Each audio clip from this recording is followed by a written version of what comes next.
নমস্কার বন্ধুরা, আজকে আমরা ভেলোর থেকে শ্রী শ্রী বালাজির দর্শনে যাচ্ছি। তিরুপতি তিরুমালা ভেলোর থেকে 100 কিলোমিটারের সামান্য একটু বেশি দূরত্বে। অনেকেই ট্রিটমেন্টের মাঝখানে একদিনের সময় বার করে বালাজির দর্শনে যান। তিরুমালা হিলসের ওপরে শ্রী শ্রী বালাজির মন্দির, তারই নিচে শহর তিরুপতি। প্রতিদিন লক্ষ লক্ষ দর্শনার্থী এখানে আসেন। তিরুমালা তিরুপতি দেবদর্শন নামের ওয়েবসাইট থেকে স্পেশাল দর্শনের অনলাইন টিকিট পাওয়া যায়। এর জন্য রেজিস্ট্রেশন করতে আধার কার্ড লাগে। 3 মাস আগেই অনলাইন বুকিং হয়। এতে সময় অনেকটাই কম লাগে। অন্যথায় ফ্রি দর্শনেরও ব্যবস্থা আছে, তবে সেখানে টাইমটা অনেকটাই বেশি লাগে। দর্শন করতে যখনই যাবেন আধার কার্ডটা অবশ্যই সঙ্গে রাখবেন।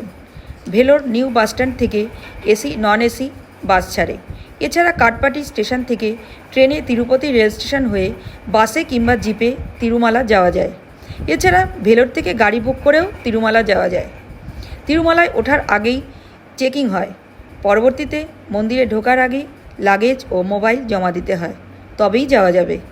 পরে দর্শন হয়ে গেলে কাউন্টার থেকে সেগুলো কালেক্ট করে নিতে হয়।